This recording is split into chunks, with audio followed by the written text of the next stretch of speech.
under namnbyte. Vi har konstaterat att ni får dras med gamla loggorna, just den norska och den svenska, i några veckor till. Sen kommer man ha en ny identitet. Apropå att prata om identitet och bärandet av den.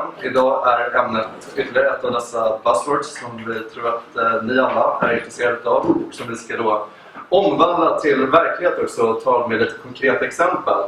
Denna gång på ett skandinaviskt perspektiv. Vi blir till Russell och Mona som är mina nya kollegor från Oslo-kontoret utan Making Waves. Och de kommer att presentera sig själva lite mer om en minut bara.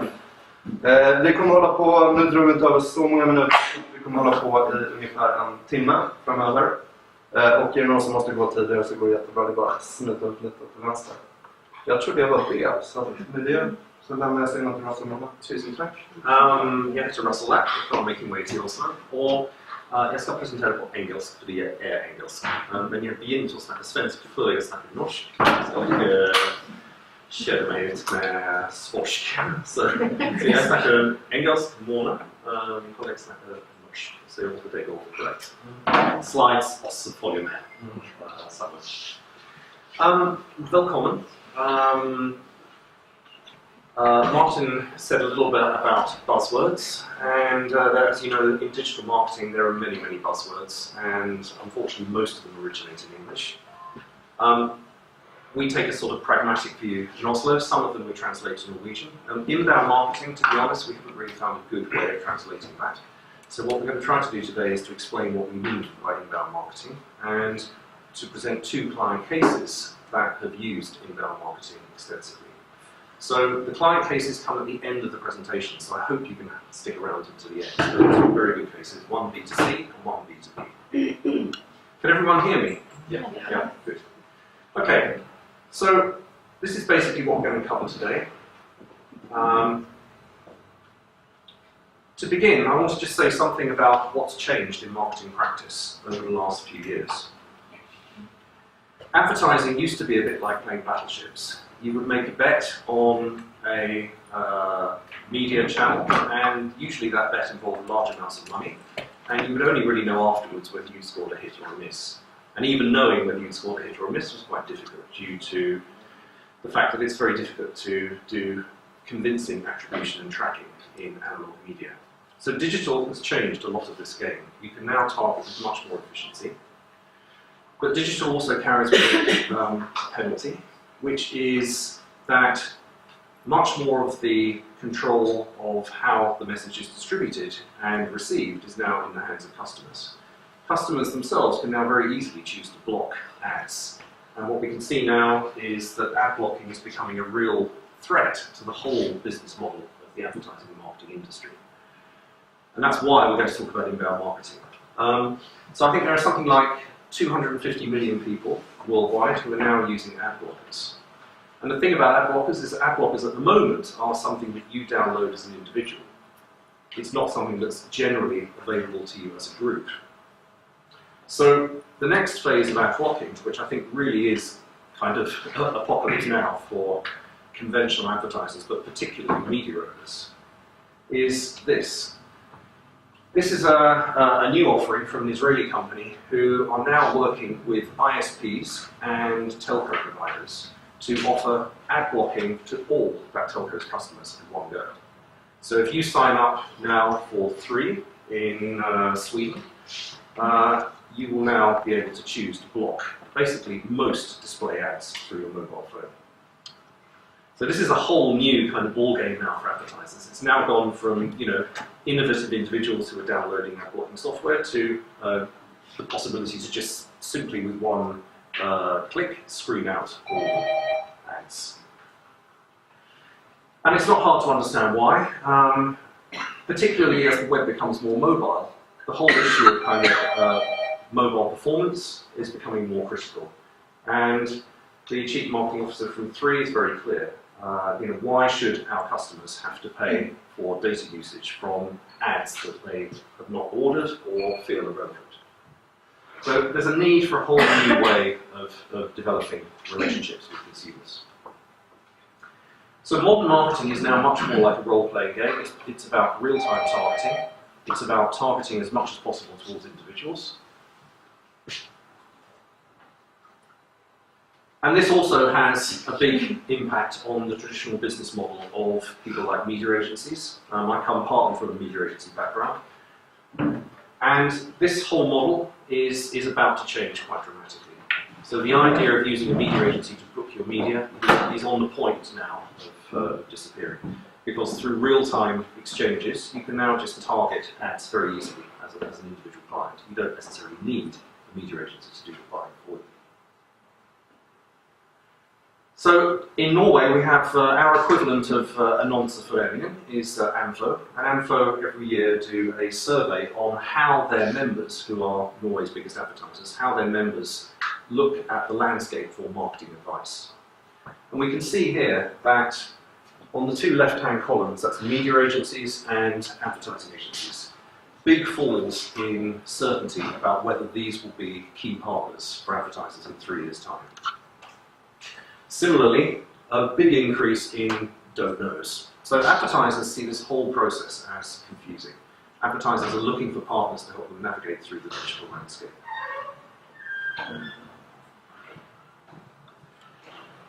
And there are things that are going on which are acting as a counterbalance to this fall in traditional display advertising. And one of the obvious trends is the rise in content marketing.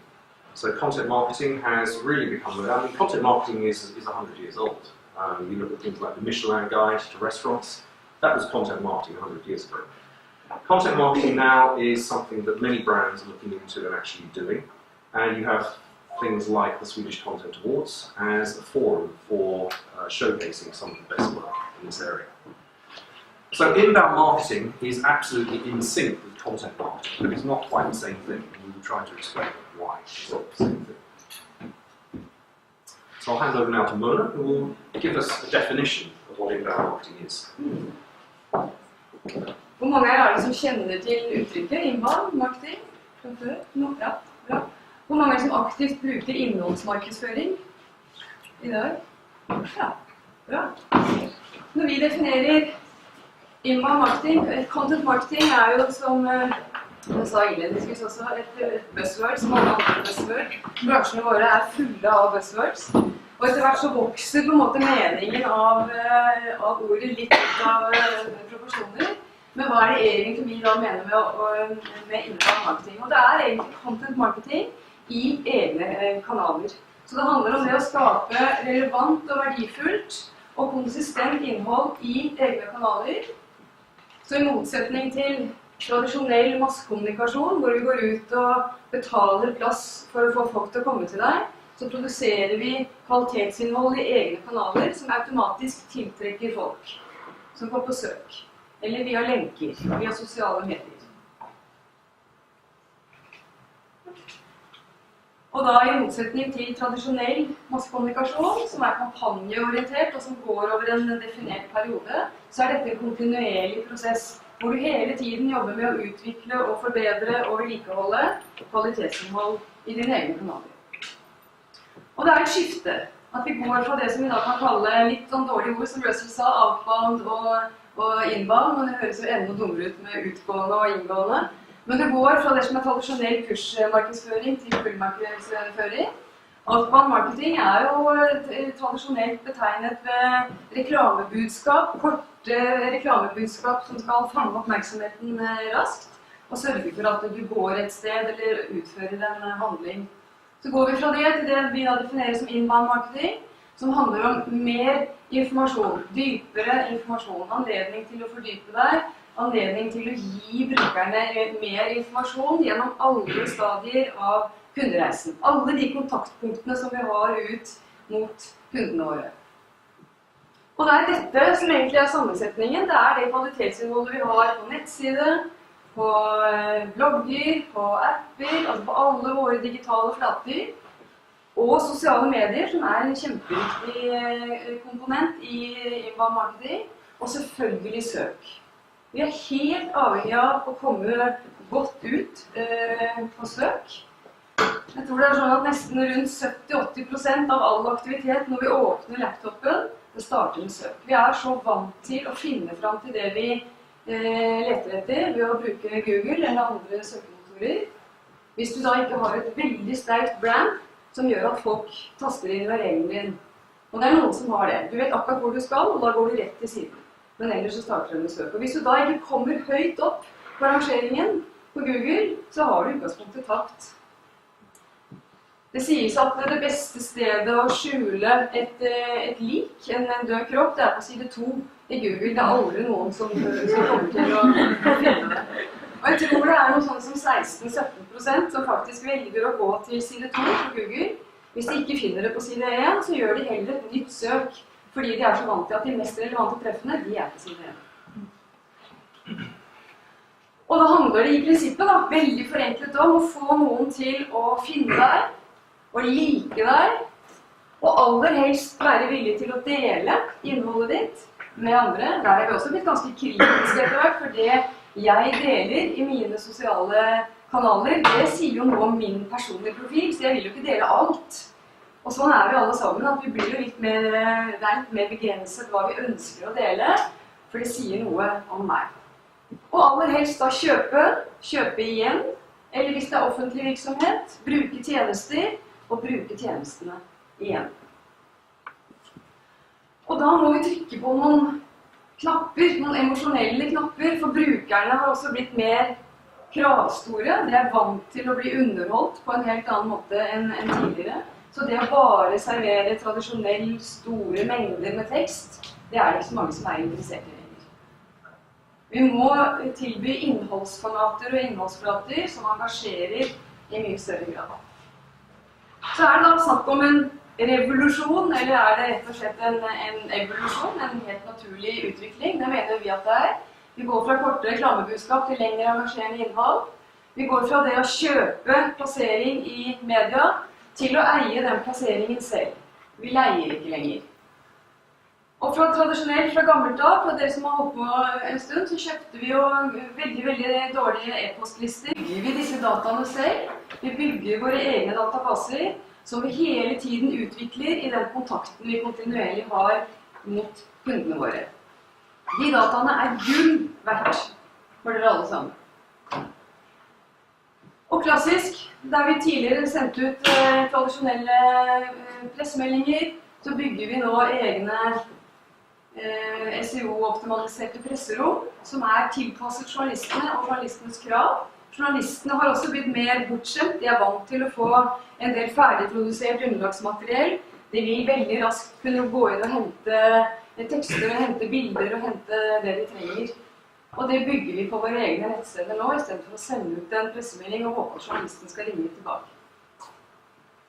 Fra demografisk, klassisk segmentering, kvinne 45 år med 2 barn og universitetsutdannelse, det er ikke nødvendigvis det alene som sier oss så mye om målgruppen lenger.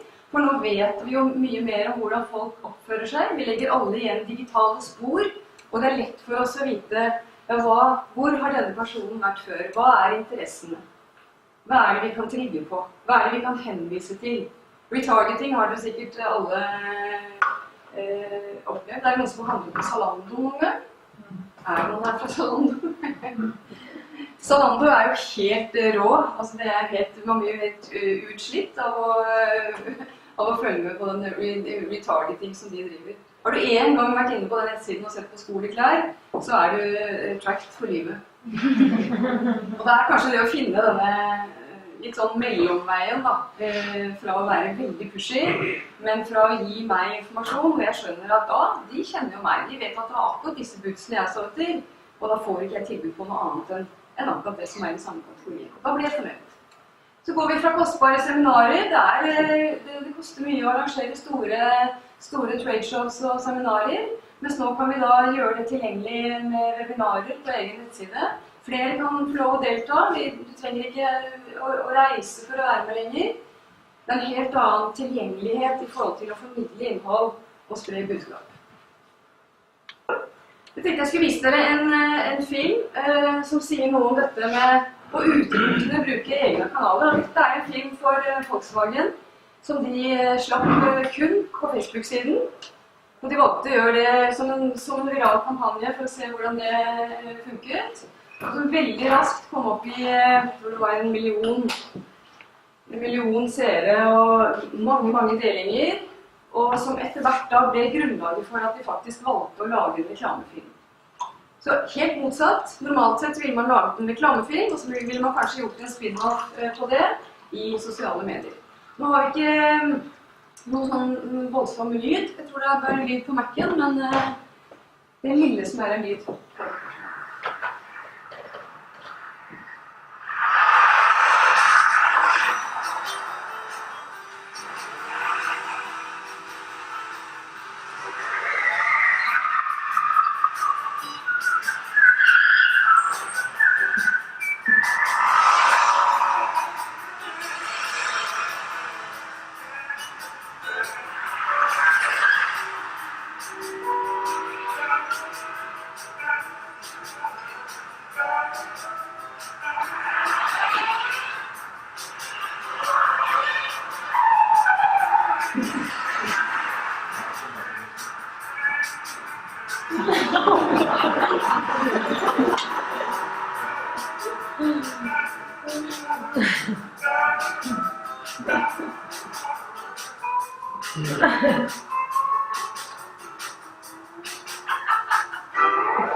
So you can see that with some of these films, it's based on a simple idea which is designed to hopefully create a kind of viral effect, something that people enjoy watching. It's usually entertaining, and something that people will enjoy watching and share. And it's that builds the audience. So we're not saying that launching a viral campaign without an initial sort of push via social media or advertising is necessarily the only way to do it. Sometimes you need that initial push through paid media in order to generate an initial audience. But once you've generated that initial audience, you can actually then start to work through your own social media channels. So there are different ways we can look at inbound marketing from different perspectives. So one of the things I think is quite important is to look at it from a sales perspective. So all of us that sell things, we have a kind of a sales funnel. We know that we have customers that are at an early stage, and we have customers that are near to making a purchasing decision.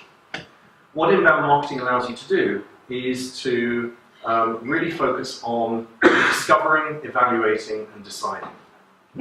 So this is how marketing and sales used to be split before the last sort of 2 or 3 years and inbound marketing.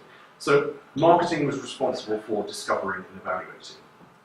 Basically creating stimulus material that people would like and which would help people to make a short list of potential suppliers. But what's happened through, particularly through the rise of social media, is that marketing can now take a much bigger part of the actual process of nurturing customers. So marketing can take you further down the funnel into the point where, based on using the customer journey, which I'm going to talk about in just a second, you can actually target content to where a customer is in their buying circle, in their buying journey. From a website perspective, all of us are on some kind of a journey here. Most websites begin in a very simple way, with basic web pages, static content, content that's the same for every audience. And websites now are nearly all on a kind of a maturing process towards becoming efficient channels for sales lead collection, sales lead generation and sales lead collection. So often you move from static web pages to starting to experiment with rich content like video, like infographics. From there you can actually start to look at, okay, well, who is my audience? Should I be segmenting my audience into 2 or 3 groups? Should each of those 2 or 3 groups receive a slightly different version of content? So we work a lot with enterprise content management systems, and these content management systems are more than capable of helping you to segment audiences through content. So websites also play, the actual content management system behind the website also plays an important role here. So to work in this universe, content itself needs to be thought of in terms of multiple formats. So text, video, photographs, graphics. It also needs to be thought of as something that you can reuse, because content is expensive to create. So when you've created a piece of content, you need to think about how you can reuse it. Content also should be designed to be shareable, which means that when content is available in your site, make sure that you have share buttons located on that page. And content should be trackable. And most digital content is trackable. And we'll be talking more about how you can do that in a short while. So we want to talk about customer journeys as a key concept in modern marketing. So customer journeys basically fall into typically into these four areas. You have an initial phase, which is discovery, which is when the customer starts to recognize that they have a need, and they're looking for a solution out in the market. Evaluating is when the customer starts to make a short list of potential people who can satisfy that need. The converting part is when the customer is ready to make a buying decision. And what happens after that is the kind of involvement that you have with a client when they become, a proper customer. They're living with your product, and the idea is to keep them as a customer and hopefully to persuade them to buy more products or services. So search is very important as inbound traffic sources. When you have a website, where does your traffic actually come from? And search here is incredibly important. So optimizing your content on your website for search is absolutely critical. So you can see here that search and direct together account for a big part of your incoming traffic. So people either know who you are and they type your URL directly into their browser, or they're searching for a product or a service or an inquiry. So interestingly, although there's a lot of activity in social media itself doesn't necessarily refer a lot of traffic straight to your website. The social media has its own value in almost like a sort of parallel marketing universe to your own website. So social media is also incredibly important, but as a source of traffic to your website, it sort of tends to live its own life. So this is kind of a checklist of things you can think about as tactics for content-driven inbound marketing. So when you're targeting people who are looking to make a first kind of encounter with your product or service, you can think about things like campaign pages. Maybe you have many different products or services. Perhaps each of those products and services needs its own campaign page, so you have a very, very focused offer. You could also think about expert articles. If you're selling a product that is fairly complex, create an article from the point of view of an expert. So these ideas are designed to hook people in to that first website visit. Once customers know who you are, the battle is much more about persuading them to evaluate you up against your competitors in a favourable way.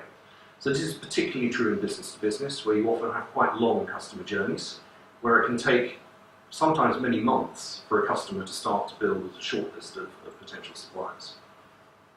So things that are useful here and things that are relevant are things like calculators, customizers, configurators, things that help the customer to actually weigh up their alternatives. And ideally, things that help the customer to define their need in more detail. So in our Wilhelmsen case, which we'll present shortly, we'll show an example of how we've done that. Converting, this is the point at which the customer is ready to buy. When the customer is ready to buy, it's very important to keep them obviously in that buying mode and try to persuade them to just basically take that final step and actually confirm. And there are very practical things you can do there, and you see it a lot in sites like Zalando and other e-commerce sites that are aimed at consumers. So offer coupons, offer access to a live agent, testimonials from other customers, also incredibly effective. So these are simple things to develop and make part of your inbound marketing campaigns, but they're things that, because they're targeted at a particular stage of the customer journey, they're likely to be very effective. And this is also a very good way of just planning content marketing as a whole. By dividing content marketing into particular customer journey stages, it becomes much more easy to have an oversight of the whole process and to measure and track how well each. When you actually have a customer for life, that's fantastic. It doesn't often happen, but the idea once you have a customer is obviously to keep them a customer for as long as possible. And then you really have to look at the customer as almost like once you've won a customer, you almost have to look at their life as a customer as a journey in itself. from being a new customer to being an experienced, mature, loyal customer. So there are lots of things you can do here to incentivize them to stay loyal. Just a word about search. We said search is incredibly important. I think these three statistics say it all, really. So the percentage of buying decisions that start with an online search, 90%. Percentage of all clicks of search terms that rank first on Google, 40%. So in other words, the top organic search result on Google gets 40% of all clicks on that page. 90% of all clicks on the first page, 90% of all clicks through to a website come from the first page of results. So as Mona said, if you want to hide a dead body, page 2 is the place to put it. So to sum up, content to work in this universe needs to be brand aware. Google, as you may know, is constantly, I'm sure you do know, Google constantly changes the way in which it ranks search results. Over the last 2 years, Google has become much more semantically aware. What that means is that Google no longer sees websites as just strings of text. It actually sees a website as a thing. It sees it as a thing which is owned by a brand, and it looks for signals out there in the universe for other things that are owned by the same brand. So for example, if you have a social website, that would be a big plus if that's owned by your brand. So branding is incredibly important. Keywords and synonyms are important. Google can actually now detect synonyms in a website, so you don't have to just stuff your articles with keywords anymore. In fact, you shouldn't do that because Google will penalise you. So you should write in a much more natural way. So basically, you can sum up by saying that what's good for readers is also good for search engines now. It's taken Google a few years to get there, but Google is definitely there now. And what Google does first, other search engines tend to follow. So each page in your website needs to have a very clear focus. We've talked about sharing, and also cross-linking. Internally, cross-linking between pages in the site is also very important. So to sum up SEO strategies, keyword strategies, targeting particular audiences. What's also good about Google being more semantic is that you can now target much longer tail search terms. What I mean by longer tail search term is that you don't need to target a single word now. You can target 3 or 4 words together as a natural sentence. So for example, dog walking service Stockholm, for example.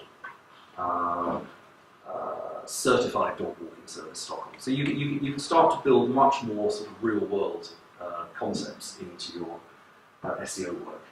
Meta content is still important, particularly page descriptions. So Mona's now going to take us through another way of thinking about designing content, and that's from a strategic point of view. This is very important to what particularly large, complex organizations need to think about. Det blir mye strategi og prosesser. Henger dere med? Ja, dere forstår hva jeg sier?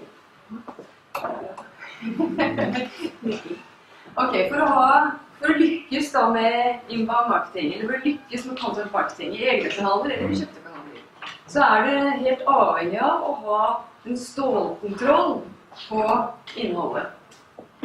Det funker veldig dårlig hvis dere da ikke har kontroll på hva slags innhold har jeg på nettsiden, hva slags innhold har jeg på Facebook-sidene, hvorfor publiserer jeg dette her. Hvis alt bare går i ett og det det samme innholdet overalt, så har det veldig liten hensikt, og dere vil aldri klare å lykkes med å få hentet den trafikken inn som dere faktisk ønsker.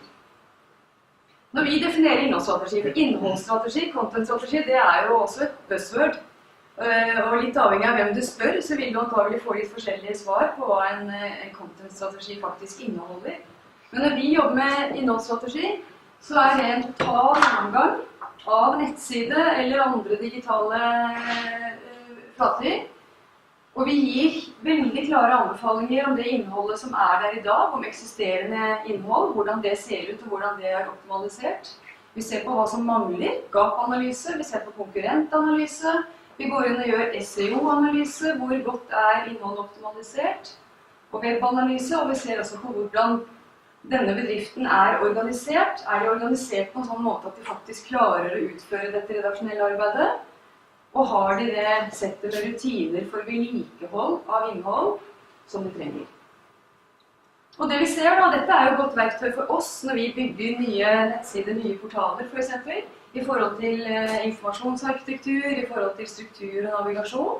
Men samtidig så ser vi at det er veldig bevisstgjørende for kundene våre i forhold til for eksempel hva er hensikten med innholdet. Det virker jo veldig banalt, men når jeg spør kundene hva er hensikten med dette innholdet, hva er det dere ønsker opp, så er det veldig få som har gode svar. Og det blir litt sånn, nei, vi skal jo kommunisere, vi må jo ha noe innhold. Men å ha en tydelig og klar oppfatning av dette er hensikten med dette innholdet. Vi har en helt annen hensikt med det innholdet som vi har i denne kanalen. Og det må jo selvfølgelig være tilpasset det behovet som brukerne har. Og hvordan finner vi best ut av det behovet som brukerne har? Jo, det er jo delvis å følge med på trafikken på nettsiden, se hvordan de beveger seg, hvilke saker er det de besøker minst, hva er det de besøker mest, og selvfølgelig å snakke med brukerne. Det hjelper ikke lenger å gjøre kvalifisert gjetning. Vi kan ikke gjette lenger på det vi tror, men vi må snakke med dem. Snakke med dem i form av å la de ha responsmuligheter via chat. Ha tett kontakt med de som sitter på kundeservice. De sitter på så mye informasjon, de snakker med kundene deres daglig, de vet hvordan de prater, de vet hvilke ord de bruker, hvilke setninger de bruker, og så kan dere se at er vårt innhold optimalisert i forhold til det. Og selvfølgelig da, hvordan er det nettsidene våre, eller sosiale kanaler, eller andre kanaler, møter de behovene som brukerne har. Og så klart, hvilken rolle er det innhold skal spille i markedsføringen? Vi sier jo ikke at nå skal man kutte alle budsjetter til massekommunikasjon. Det er jo ikke sånn. Det går ikke. Men vi sier at prøv å flytte en liten del av budsjettet over på å bygge innhold i egne kanaler, og se hva du klarer å oppnå. Og hvis det er suksess, så flytter vi litt til. Og så må vi da se hvordan skal dette innholdet underbygge og støtte det som vi kommuniserer i kampanjene jevnlig. Vi kommer ikke til å slutte med det. Langt ifra. Men det er ikke sånn lenger at markedsavdelingen kan sitte et sted, og så sitter de som jobber med informasjon og CRM for eksempel, et annet sted. Disse menneskene må snakke sammen. I alle fall så må de snakke sammen. For det er så viktig den informasjonen som går på tvers for alle disse disiplinene. Det er veldig, veldig nyttig for hverandre. Vi jobber med innholdsstrategi gjennom 4 faser. Nå blir det litt mye tekst på slidene, men dette er litt for underlag for dere etterpå også, på hva som er leveransene innenfor disse ulike 4 fasene. Innsiktsfasen er en klassisk innsiktsfase, sånn som vi kjenner det fra andre oppstart av prosjekter. Vi går gjennom det som finnes av eksisterende underlagsmateriell. Vi ser på kampanjerapporter, vi ser på trafikken, vi ser på hvordan folk er organisert. Vi gjør en del intervjuer, både med brukere og med ressurspersoner i bedriften. Og vi starter som regel opp med en innholdsworkshop for å involvere kunden så tidlig som mulig i prosessen. Fase 2 er selve analysefasen, hvor det utvikles mye kvalitativ og kvantitativ analyse. Vi går gjennom eksisterende innhold. Veldig ofte så vi kan gjøre det på vegne av kunden, at jeg går inn og gjør en kvalitativ analyse og trekker ut noen områder og sier disse artiklene er sånn, det er bra heading, det er god ingress, det er litt dårlig med innhold å skanne på, eller vi setter kunden i stand til å gjøre det selv. Og det er egentlig det beste, for det er kunden som skal ha eierskapet til eget innhold i tiden fremover. Og da er det også bra at de gjør den gjennomgangen og den analysen, og vi har verktøyene som gjør dem i stand til å klare det. Hadde du spørsmål? Eller var det stiv i skulderen? SEO-analyse, hvordan er innholdet optimalisert på søkemotorene? Og webanalysen sier da noe om er det riktig bruk av header-struktur for eksempel? Bruker man H1, H2, H3? Er det lang lastetid på artiklene? Hvordan laster det der hvor det er tunge bilder og videoer? Hvordan er denne nettsiden skrudd sammen? På søkemotoren, altså Google og de andre søkemotorene, de ser ikke bare på teksten. De ser også på om det er, som Russell sa, om det er en struktur, om det er orden. For de vet at brukerne vil ha orden og struktur, for da er det lettere å finne fram. Og da må du også sørge for at det er det. Hvis du for eksempel har rot i headerstrukturen, det er noen som ikke vil bruke disse fastsatte headingene til mellomtitler, for de synes det er mye finere med en stor, fet font for eksempel. Da ødelegger du for treff og relevante treff på søkemotorene. Det en del sånne småting som det viktig å huske på, og SEO-analyse og webanalyse derfor ikke det samme. Ok, konkurrentanalyse. Det også viktig. Vi går jo ikke inn og gjør en forretningsmessig konkurrentanalyse, men vi ser på hvordan det konkurrentene presenterer innholdet sitt. Hva suksessfaktorene deres? Hvordan kontaktskjemaene deres? Har de noen gratis nedlastninger? Bruker de mye video? Den type ting det vi går inn og ser på. Neste fasen mer administrativ. Det handler om å organisere. Vi ser på metadata, vi begynner å jobbe sammen med informasjonsarkitekt og interaksjonsdesignere for å se på internsøket, som også viktig. En ting trafikken du får fra Google, men de som kommer rett til nettsiden din, de må også kunne klare, de må også finne fram ved hjelp av internsøk. Prioritere innhold, viktig. Det en lang prosess, spesielt når du bygger nye portaler eller skal migrere innhold fra en eksisterende side, så må det gjøres en del prioriteringer. Og så trenger man en redaksjonell stilguide, en tone of voice. Og hvorfor trenger vi det? Jo, for det veldig ofte at folk som leverer innhold til nettside eller til andre digitale kanaler, de sitter ikke samlet som en avisredaksjon gjør. Det ofte folk som spredt rundt på ulike steder i organisasjonen, og kanskje på forskjellige steder i landet til og med. Og de skriver ikke på samme måten. Så hvis innholdet skal framstå som konsistent, så må vi ha noen regler, for sånn skriver vi. Dette tonen. Vi skriver i henhold til våre verdier, og hva mener vi egentlig med verdiene våre? Det hjelper ikke å si at verdiene våre modige, innovative og kvalitetsorientert. Vi må si hva mener vi innovativt, og hvordan skal innholdet vårt avspeile de verdiene. Så sier vi ofte at det du kanskje trenger hvis du ønsker å gjøre dette selv. Vi tilbyr jo bistand til kundene våre hvor vi gjør alt fra å gå inn og drifte en full redaksjon, som vi gjør for Visit Norway blant annet, til å si at dere trenger hjelp av kun spesialister. Men det en fordel å ha en redaktør og definere et sett med webredaktører i henhold til for eksempel forretningsområder eller produktområder, og ha en person som en spesialist på søk- og søkemotoroptimalisering. Og hvis dere ikke har det selv, så går det an å kjøpe spesialister. Og kanskje en som spesialist på motion design, altså på levende bilder, på grafisk på animasjoner. En journalist eller skribent. Og da legge til for eksempel spesialister på sosiale medier. Det begynner å bli så mange nisjeområder nå, at noen veldig, veldig flinke på sosiale medier.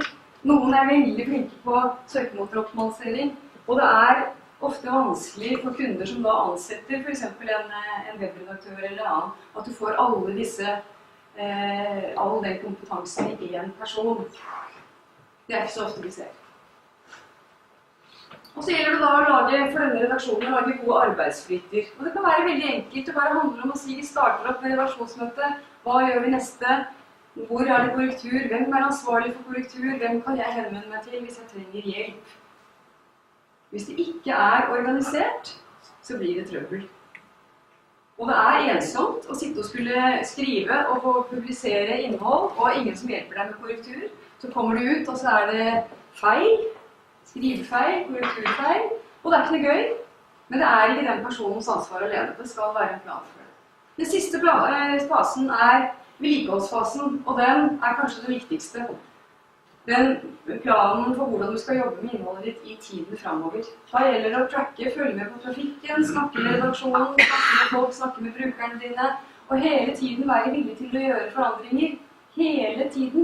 Hvis trafikken viser at det her en endring, her ikke folk i hele tatt, så må du gjøre vurderinger og si, skal vi løfte dette innholdet på et annet sted, eller skal vi rett og slett arkivere det og flytte det. Det ingen som leser det likevel.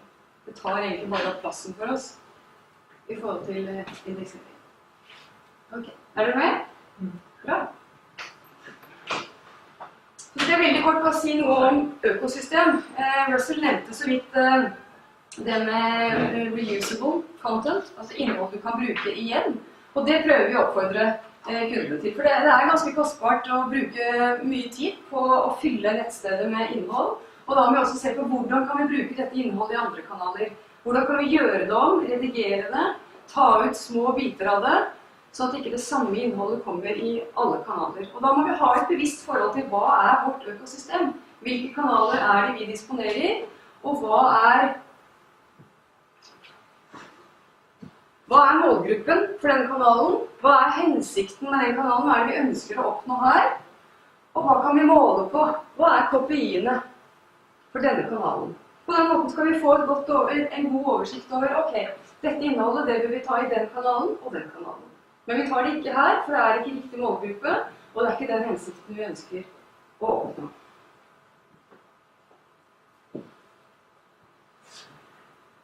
Noen ganger, dette gjort for en aktør i Norge som heter KLP, som holder på med pensjon og forsikringsordninger. Og dette ganske enkelt. De har ikke så mange steder som de forholder seg til, men likevel så har de en god oversikt, og de har også laget et dokument som sier noe med dette med målgrupper og hensikt og KPI-er. De har mange forskjellige mennesker som produserer inn, og de forholder seg til dette i forhold til hvilke kanaler de skal prioritere på hvilken type innhold. Og så kan dette veldig vanskelig å se, det vet jeg, men det kan være langt mer avansert enn det. Dette for Tine, Arla hos dere, motsats, hvor hver eneste kanal har masse informasjon om målgrupper, hvilke sosiale kanaler knyttet til dette nettstedet, hva det vi måler på, hvem det som eier kanalen. Og dette printet vi opp en svær poster som hang på veggen i avdelingen hos Tine, sånn at vi hele tiden minner dem om at dette det faktisk vi har å forholde oss til. Vi kan ikke bare tenke på nettsiden og Facebook, vi må tenke på de andre kanalene i systemet også. Vi skal gå gjennom, helt til slutt nå, skal vi gå gjennom 2 kundecaser, og det første kundecaset som jeg skal fortelle dere om, det Tine.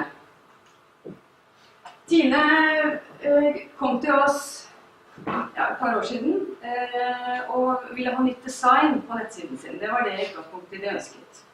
Og så vi veldig raskt at her kan vi ikke bare pakke det inn i en ny, fin innpakning, som design noen ganger men vi må gå grundig inn og se på innholdet. For de hadde mange utfordringer. De har omtrent 80% av trafikken deres går til oppskrifter. De har veldig mange som rundt 800 000 som innom jevnlig og ser på oppskriftene.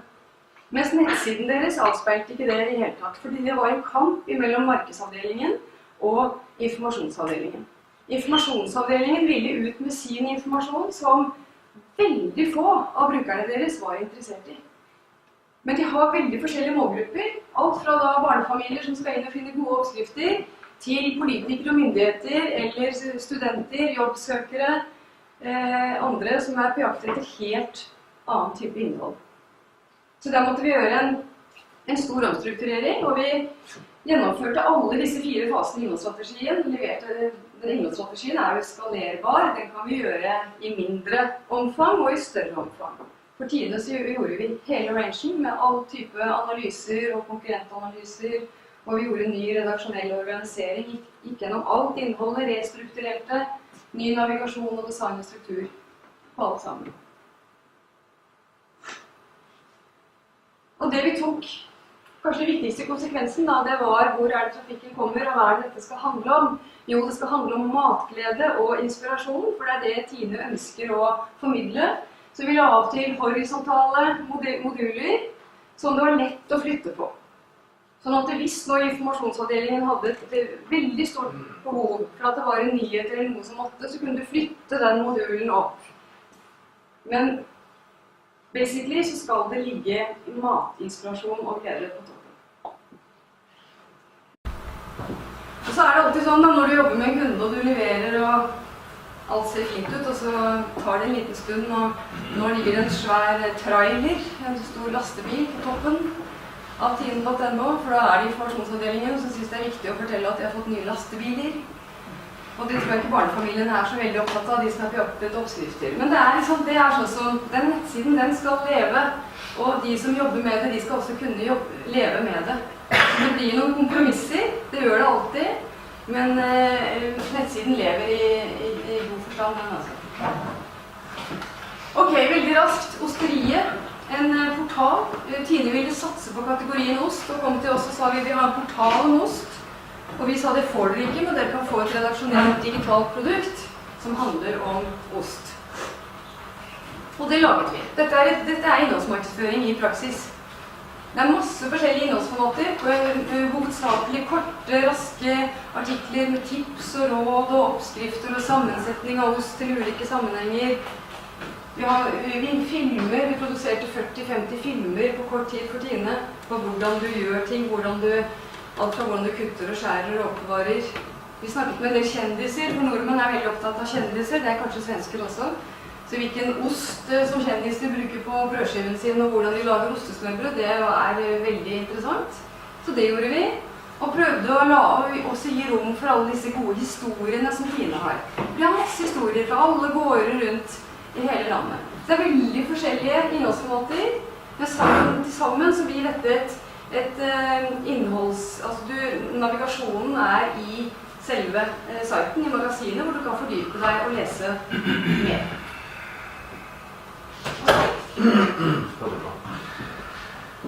Jeg har lyst til å snakke om Willumsen, som er a totally different type of customer. Willumsen are a big business-to-business shipping company. They're actually the biggest cargo shipping company in the world. Norwegian, family-owned, 4th, 5th generation, 23,000 employees. They have a business which is divided into a number of different business segments, serving different types of markets. What they wanted to do was to create an entire new global website. And the global website had 3 main goals. The first goal was to generate online leads. So they had a business that was very much an analog business where sales leads came through telephone calls, and they were seeing the possibility to use the web as a much more strategic channel than it had been used for before. They also wanted to be seen as a shaper and a thought leader for the industry. Willumsen were a very innovative, or are a very innovative company with many experts in many different industry areas. They wanted to showcase a lot of that expertise. And the third area was to improve brand perception. Because Willumsen was structured around 6 or 7 different operating businesses, it was very hard to get an overview of Willumsen as a single brand. So that was also part of the goal. So the concept was designed to help customers to solve their operational challenges, so to find products and services that were relevant for them, but also to access thought-leading resources so that they could actually learn about the future of their industry and understand how Willumsen could play a role in that future. So the website, before we started, was really, actually it was more than 4. It was more like 6 completely sort of unconnected entities, and each entity was a business operating unit.